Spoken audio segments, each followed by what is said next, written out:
এই মুহূৰ্তত মেট্ৰিক উচ্চতৰ মাধ্যমিকৰ লাখ লাখ শিক্ষাৰ্থী অভিভাৱক আৰু শিক্ষকসকলৰ বাবে জনাৰ বিচাৰিছোঁ এটা ডাঙৰ খবৰ। মাজত মাত্ৰ দুটা দিন মেট্ৰিক উচ্চতৰ মাধ্যমিকৰ পৰীক্ষাক লৈ আহিছে গুৰুত্বপূৰ্ণ খবৰ যে এইবাৰ সম্পূৰ্ণ নতুন নিয়মত অনুষ্ঠিত হ'ব মেট্ৰিক উচ্চতৰ মাধ্যমিকৰ পৰীক্ষা। কি নিয়ম ৰখা হৈছে সবিশেষ আপোনালোকক জনাই দিব বিচাৰিছোঁ। ভিডিঅ'টো প্ৰথমৰ পৰা শেষলৈকে চাই থাকিব। প্ৰথমে জনাব বিচাৰিছোঁ মেট্ৰিক পৰীক্ষাৰ খবৰ। এইবাৰ মেট্ৰিক পৰীক্ষাও সম্পূৰ্ণ নতুন নিয়মেৰে হ'ব। প্ৰথমবাৰৰ বাবে এইবাৰ OMR চিট ব্যৱহাৰ হ'ব। উল্লেখ কৰিছে গণিত, ইংৰাজী, সাধাৰণ বিজ্ঞান, সমাজ বিজ্ঞানত এই OMR চিট থাকিব। OMR চিটত 1 নম্বৰৰ 45টা প্ৰশ্ন থাকিব আৰু পৃথক বহীত পৰীক্ষাৰ্থীয়ে লিখিব লাগিব এই 45 নম্বৰৰ প্ৰশ্ন উত্তৰ। আৰু পৰীক্ষাৰ্থীসকলৰ বাবে থাকিব 45 নম্বৰৰ দুখনকৈ প্ৰশ্ন। বিষয়কেইটাৰ ব্যৱহাৰিক পৰীক্ষাত আকৌ 10 নম্বৰকৈ থাকিব।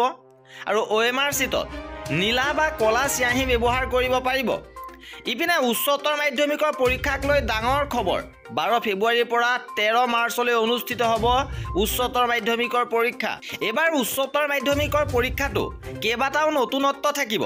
প্ৰথমবাৰৰ বাবে অনলাইনৰ জৰিয়তে সকলো শিক্ষাৰ্থীৰ উপস্থিতিৰ তথ্য ল'ব শিক্ষা সংসদে, যাৰ জৰিয়তে পৰীক্ষা শেষ হোৱাৰ লগে লগে ছাত্ৰ ছাত্ৰীৰ উপস্থিতিৰ তথ্য লাভ কৰিব শিক্ষা সংসদে।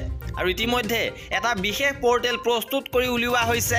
এই পৰ্টেলত প্ৰতিটো পৰীক্ষাৰ অন্তত পৰীক্ষা কেন্দ্ৰৰ দায়িত্বত থকা বিষয়াই ছাত্ৰ ছাত্ৰীৰ তথ্য আপলোড কৰিব লাগিব। পূৰ্বে বহীত পঞ্জীয়ন কৰা হৈছিল ছাত্ৰ ছাত্ৰীৰ তথ্য আৰু এইবাৰ অনলাইনৰ জৰিয়তে এই প্ৰক্ৰিয়া কৰা হ'ব বুলি মন্তব্য কৰিছে শিক্ষা সংসদৰ সচিব পুলক পাটগিৰিয়ে। আনহাতে প্ৰতিটো পৰীক্ষা কেন্দ্ৰত CCTV পৰীক্ষা কেন্দ্ৰৰ 100 মিটাৰ ব্যাসাৰ্ধত 144 ধাৰা জাৰি কৰিব বুলিও মন্তব্য কৰে সচিব পুলক পাটগিৰিয়ে। ইফালে এইবাৰ পূৰ্বতকৈ আগতীয়াকৈ ফলাফলো ঘোষণা কৰা হ'ব এই মন্তব্য কৰিছে শিক্ষা সংসদৰ কৰ্তৃপক্ষই। পৰীক্ষাৰ বাবে ইতিমধ্যে 61টাকৈ মূল্যায়ন জোন সাজু কৰি যাৱতীয় সকলো প্ৰস্তুতি আৰম্ভ কৰিছে শিক্ষা সংসদে। আৰু এনেধৰণৰ খা খবৰৰ বাবে চেনেলটো ছাবস্ক্ৰাইব কৰি ৰাখিব।